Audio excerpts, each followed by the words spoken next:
Hello everyone, myself doctor Bharat Singh Meena from government college Kota. आज हम oxidation and reduction के अंतर्गत uses of redox potential data के बारे में विस्तार से अध्ययन करेंगे। प्रीवियस लेक्चर में हमने इसके एक यूज जो था ऑक्सीकारक तथा अपचायकों की आपेक्षिक सामर्थ्य की तुलना के बारे में डिस्कस कर लिया था। अब इसका जो सेकंड यूज है वो है किसी रिडॉक्स अपक्रिया के संपन्न होने का अनुमान। Prediction for a redox reaction for its occurrence. किसी ऑक्सीकारक या अपचायक के मध्य रिडॉक्स अभिक्रिया संपन्न होगी या नहीं, इसका हम प्रिडिक्शन रिडॉक्स विभव के वैल्यूज द्वारा आसानी से लगा सकते हैं। कोई भी ऑक्सीकारक स्पेक्ट्रोकेमिकल सीरीज में उसके ऊपर स्थित किसी भी अपचायक से क्रिया कर सकता है, उसे ऑक्सीकृत कर सकता है अथवा स्वयं अपचयित हो सकता है। क्लियर। इसी प्रकार कोई भी अपचायक स्पेक्ट्रोकेमिकल सीरीज में उसके नीचे स्थित किसी भी ऑक्सीकारक से क्रिया कर सकता है और उसे अपचयित कर सकता है अथवा स्वयं ऑक्सीकृत हो सकता है।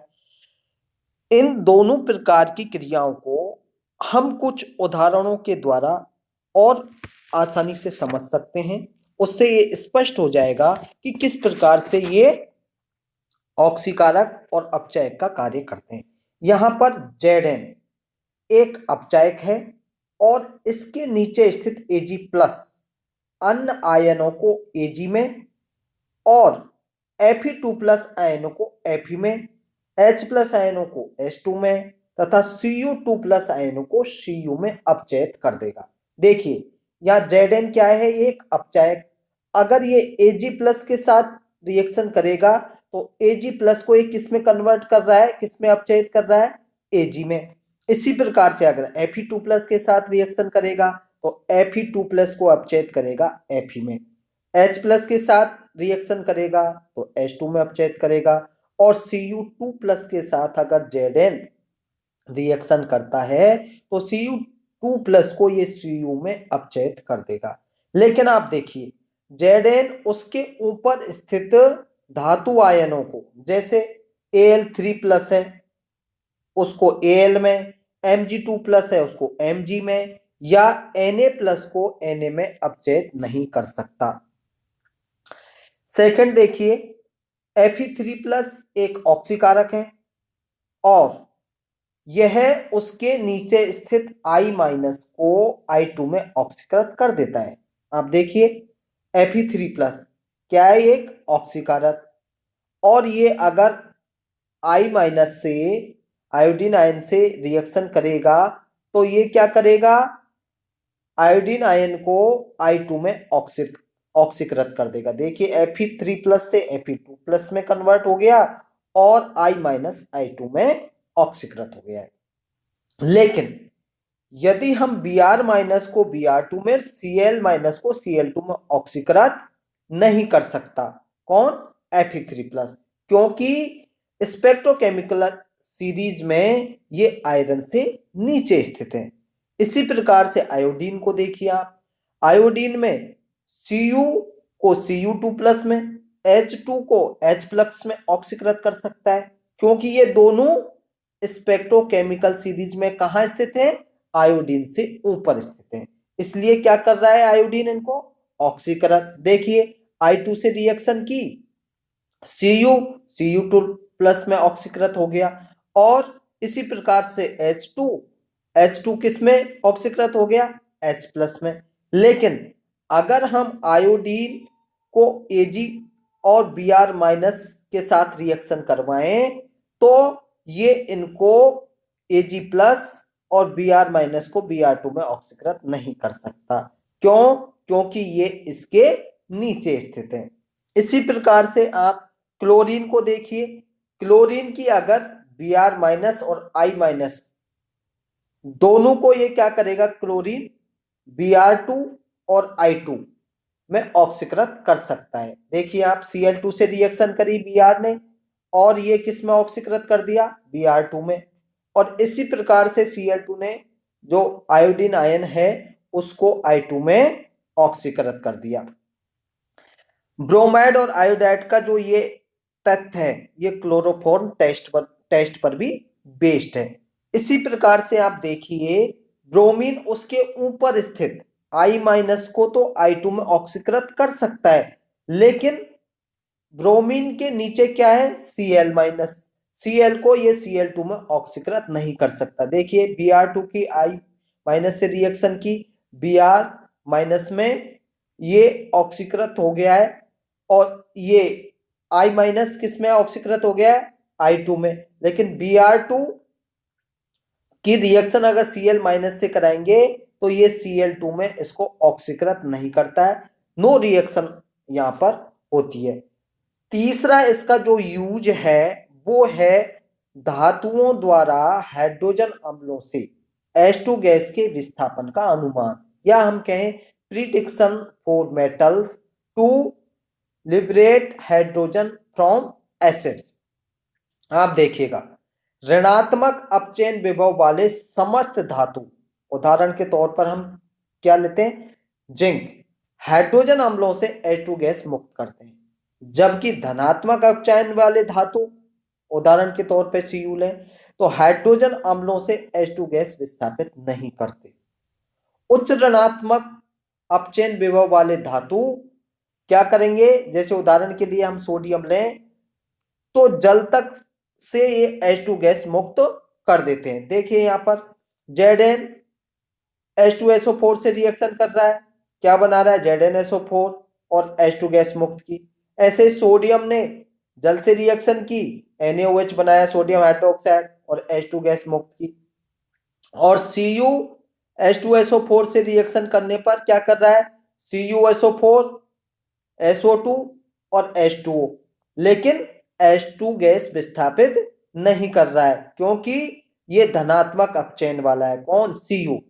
किसी धातु के मानक अपचयन विभव के मान से अनुमान लगाया जा सकता है कि वह हाइड्रोजन अम्लों से H2 गैस विस्थापित कर सकती है अथवा नहीं। तो तीसरा इसका उपयोग था धातुओं द्वारा हाइड्रोजन अम्लों से H2 गैस के विस्थापन के अनुमान में। चौथा है किसी अभिक्रिया के स्वतः होने का अनुमान। स्वतः होने का अनुमान कैसे लगेगा कि यह अभिक्रिया स्वतः संपन्न होगी या नहीं, इस बात का अनुमान उस अभिक्रिया के रिडॉक्स विभवों के वैल्यू से लगाया जा सकता है।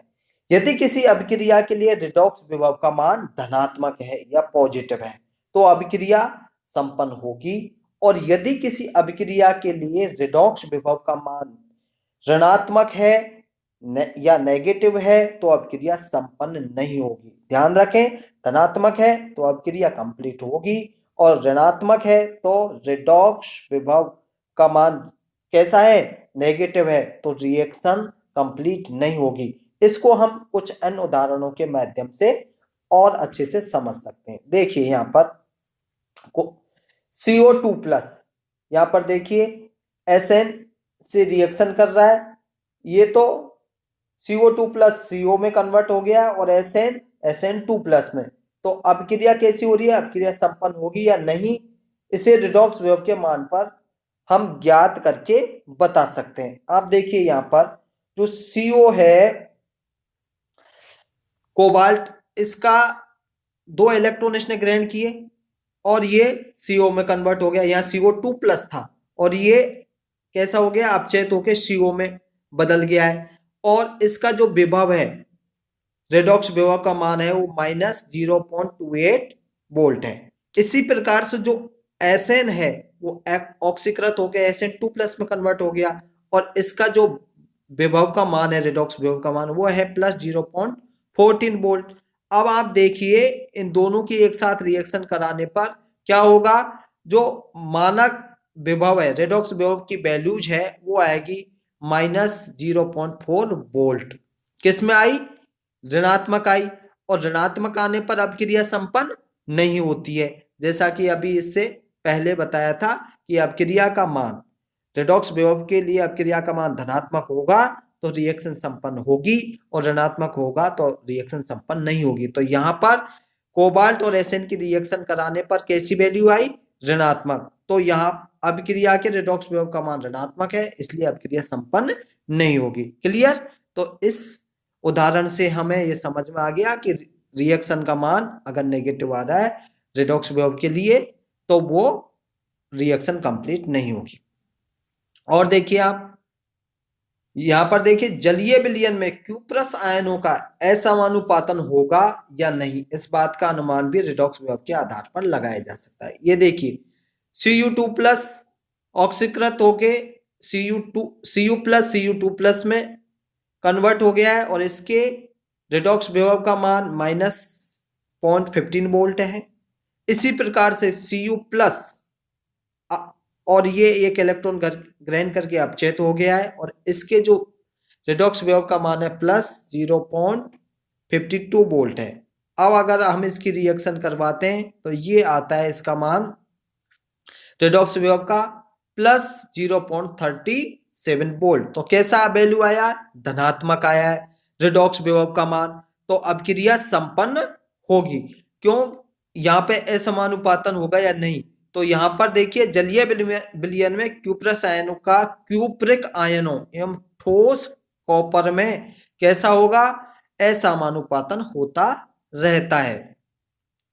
और देखिए H2O एवं H2O2 के स्थायित्व की तुलना, comparison of stability of H2O and H2O2, redox विभव की सहायता से किन्हीं दो समतुल्य पदार्थों के स्टेबिलिटी की व्याख्या भी की जा सकती है। उदाहरण के लिए देखिए आप H2O और H2O2 के रेडॉक्स विभव के मान निम्नानुसार होंगे। यहां पर देखिए ऑक्सीकरण अवस्था 0 फर्स्ट और सेकंड, यहां पर देखिए इनकी वैल्यूज रेडॉक्स विभव की +0.682 और +1.776। तो O2 H2O2 और H2O, तो यहाँ जो ये स्टार लगा हुआ है ये इसका मतलब है असमानुपातन। तो +1.229 अगर हम देखें बाएं से दाएं जाने पर तो इलेक्ट्रॉन विभव के मान में वृद्धि हो रही है। अतः असमानुपातन के प्रति H2O की तुलना में H2O2 अस्थायी होता है। रेडॉक्स विभव से प्रयोगशाला में अभिक्रिया की संभावना, अभिक्रिया संभावना होगी या नहीं होगी, ये रेडॉक्स विभव से हम ज्ञात कर सकते हैं। कोई अभिक्रिया प्रयोगशाला में संपन्न हो सकती है नहीं, इस बात का अनुमान भी रेडॉक्स विभव के आधार पर आसानी से लगाया जा सकता है।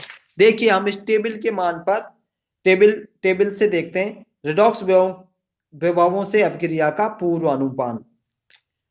तथ्य है, क्या तथ्य है, उच्चतम ऋणात्मक रेडॉक्स विभव अर्धशैल बाएं हाथ की इलेक्ट्रोड बनेगी। तो इसमें क्या निष्कर्ष निकलेगा, इसमें अपचायक या निम्नतम ऑक्सीकरण अवस्था वाला पदार्थ होगा और यह इलेक्ट्रॉनों का परित्याग करेगा। अगर इस प्रकार का तथ्य है तो उसका निष्कर्ष ये निकलेगा। दूसरा अगर तथ्य यह है कि वो उच्चतम धनात्मक है और रेडॉक्स विभव वाली अर्धशैल दाएं हाथ की इलेक्ट्रोड E0 राइट बनेगी, तो उसका निष्कर्ष ये निकलता है कि इसमें जो ऑक्सीकारक है या कहें उच्चतम ऑक्सीकरण अवस्था वाला है पदार्थ होगा और यह इलेक्ट्रॉनों को ग्रहण करेगा। तीसरा तथ्य यह हो सकता है कि दोनों अर्धशैलों को जोड़ने पर पूर्ण शैल बनेगी। तो इसमें क्या होगा कि इसमें अपचायक द्वारा त्यागे गए इलेक्ट्रॉन ऑक्सीकारक ग्रहण कर लेगा एवं एक रेडॉक्स समीकरण बन जाएगी। चौथा तथ्य अगर यह है, इस सेल के लिए ईएमएफ का परिकलन करने पर E0 सेल बराबर E right minus E left. तो यह क्या होगा, यदि E0 सेल का मान 0.6 वोल्ट है या इससे अधिक है तो अभिक्रिया निश्चित रूप से संपन्न होगी, और यदि यह मान 0.6 वोल्ट से काफी कम है तो अभिक्रिया संपन्न हो भी सकती है और नहीं भी हो सकती। तो ध्यान रखो 0.6 वोल्ट या इससे अधिक है तो अभिक्रिया निश्चित रूप डेफिनेटली कंप्लीट होगी, और ये 0.6 वोल्ट से काफी कम है तो अभिक्रिया संपन्न हो भी सकती है और नहीं भी हो सकती।